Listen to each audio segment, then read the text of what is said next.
はい、こんばんは。カンパクダディです。さあ、ダンディファミリーカー後編行きましょう。前回に引き続き、年次改良マツダ3。今回はドライブフィール編です。今日も一緒にかっこいいファミリーカーを開拓していきましょう。さあ、マツダ3。前回前も後ろも内側もかっこいい。ベビーカーも入る収納力。これでほぼベースグレードという圧倒的コストパフォーマンスに度肝を抜かれたこの車。乗ってみるとちょっとした違和感が見えてきましたよ。その辺含めていつも通りお父さん目線でドライブフィールを伝えていきたいと思います。さあ、それでは早速試乗といきましょう。今回試乗させていただいた車はスカイアクティブ G15S ツーリング FF のセダンモデルです。さあ、乗り込みます。ドアの音一応聞いてみましょうか。外の音がかなり聞こえなくなります。密閉感がいいですね。ドライビングポジションについては言わずもがな。シートは自然に姿勢よく座れるオフィスチェアみたいな感じ。体を斜めにしてダラーっと片手運転した人には似合わないかもしれませんね。ではエンジン始動します。イグナイト。スタンバイからイグニッションまでの歩道をイメージしたアニメーション演出。この車は生きている。メーターは左がタコメーター、右がタンクと水温、真ん中が7インチインフォメーションモニター。色分けもほとんどなく、白黒のコントラストがとても見やすい三眼のドシンプルメーター。シンプルでいいんですけど、モードの切り替え時などの視認性はよくありません。では出発しましょう。動き出しの第一印象は、マンダムって感じ。このネタ知ってる人はね、チャンネル登録お願いします。静かなインテリア空間と滑らかな走り出しが相まって自分のダンディーレベルが上がっているような錯覚に陥ります。あれ？俺今ジェームズ・ボンドなんじゃね？乗り味については後ほど詳しくお話しします。ではまずユーティリティ関連でポイントをいくつか紹介していきましょう。時速 20km に達すると自動でドアロックがかかる車速感応式のオートロックがついています。第三者に外からドアを開けられるようなこともありません。ただでさえ高級車に乗っているような印象の車なので、ガチャッと閉まった瞬間、それが確信に変わります。次はマツダハーモニックアコースティクス。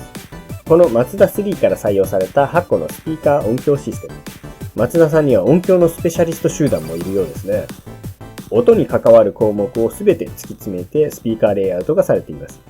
車にオーディオルームとしての役割を求めているユーザーには嬉しい作り込み。オプションで BOSE サウンドシステムの設定もありますが、低い音をドゥンドゥンドゥンと響かせたい方以外はノーマルで十分満足できる仕上がりです。次は視界について。SUV ではないのでかなり低めなアイポイント。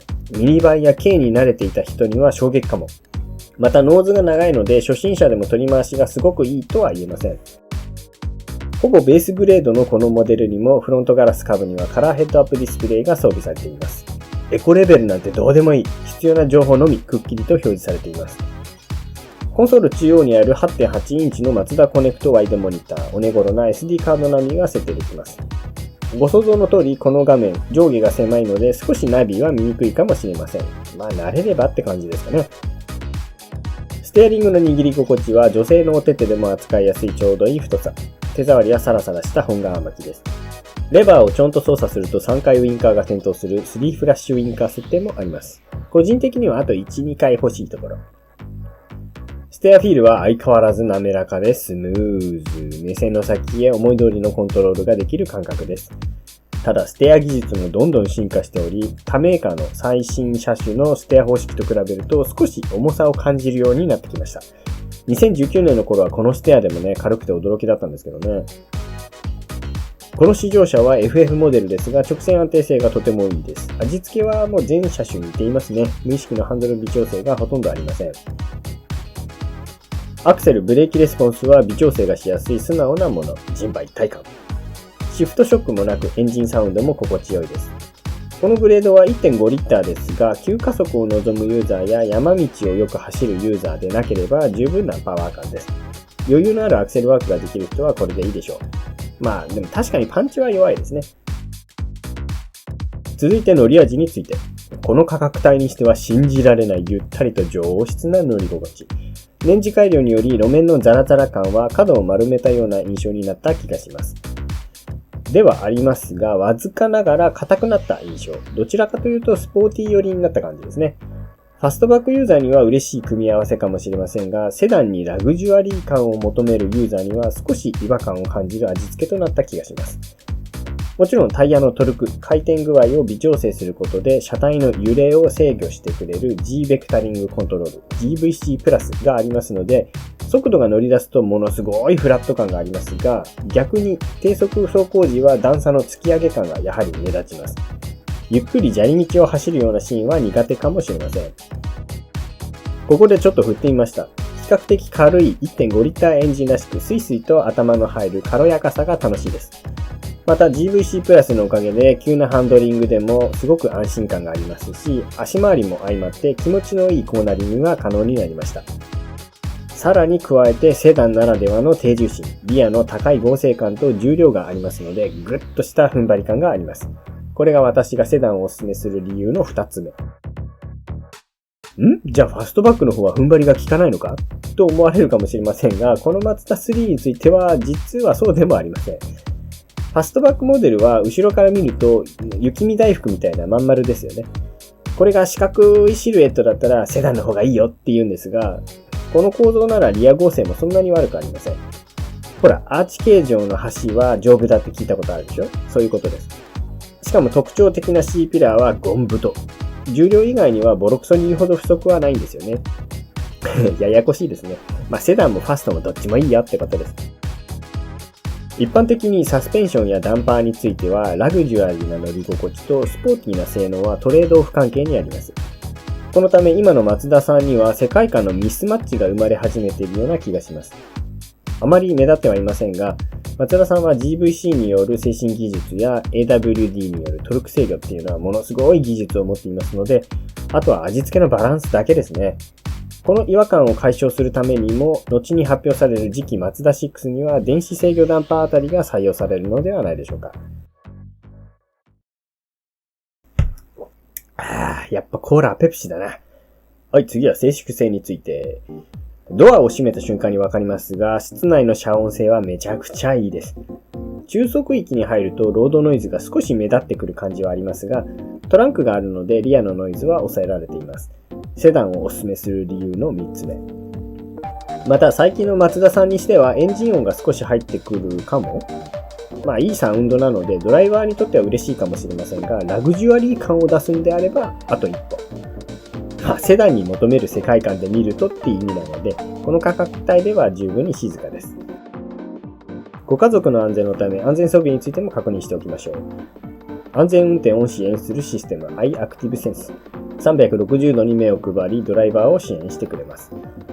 アラウンドビューモニターやドライバーモニタリング機能等はオプションとなりますが、このグレードでも基本的なブレーキサポート、クルーズコントロール、レーンキープアシスト、ハイビームコントロールまで標準装備となっています。素晴らしすぎる。マジでダンディ。渋滞時なども含め前方車両に勝手に追従してくれるクルージングトラフィックサポート CTS は0キロから高速域まで全車速対応となりました。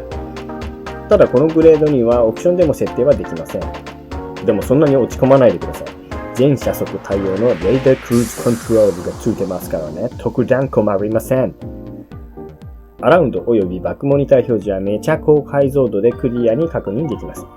ただカメラの位置が低いのでちょっと慣れが必要かも。エアバッグは運転席、助手席、運転席、膝前、サイド、カーテン計7箇所に実装されています。素晴らしい。鉄の箱であるトランクスペースがありますので、後方追突事故の時にも比較的安心です。これがセダンをお勧めする理由の4つ目。新車アセスメントプログラム、通称 NCAP のクラッシュテスト結果は、乗員保護性能が 98%、子供の保護性能が 87%、対人保護性能が 81%、予防安全性能が 73% の5スターというユーロ評価を得ています。はい、試乗終了です。お疲れ様でした。最後に簡単にまとめますと、このマツダ3、コストパフォーマンスお化け。ほぼベースグレードの市場でしたが、全てにおいて満足感がすごい。庶民の味方。ローマ教皇でさえも笑顔にしたこの車。買わない理由がありません。己の世界観を信じて進め。アクセルや乗り味、ゆったりとコンフォートな印象だった近年のマツダさん。刺激が足りないといったユーザーの声に押されてか、世界観が少しずれ始めた印象を個人的には受けました。悩みどころではありますが、ファンはついていきますので、己の道を貫いてください。セダンは子育ての味方？見かけに反して収納力のあるトランクは子育て、買い物の強い味方。衝突安全性の意味でもおすすめです。なので、この車が最もハマるのはファミリーカーにちょっとプレミアム感が欲しい人といったところではないでしょうか。あとは私みたいな単純なセダン好き。手が届きやすいけどしっかりと高級感のあるダンディファミリーカーですね。かっこいい横文字を使うんだったら男たちのエントリーセダンと言えるでしょう。いかがでしたでしょうか。マツダ3ドライブフィール編をお届けしました。発売から時間が経っても色あせないルックスと質感の良さ、エレガントさに刺激をどう盛り込むのか、今後のマツダさんから目が離せない面白い作品でした。男に生まれたからにはお父さんになっても自分がかっこいいと思える車に乗り続けてほしいですね。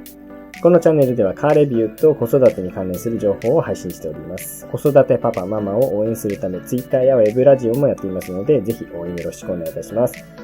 それでは全国の姉妹お父さんお母さん、今日も一日子育てお疲れ様でした。次回またお会いいたしましょう。バイビー。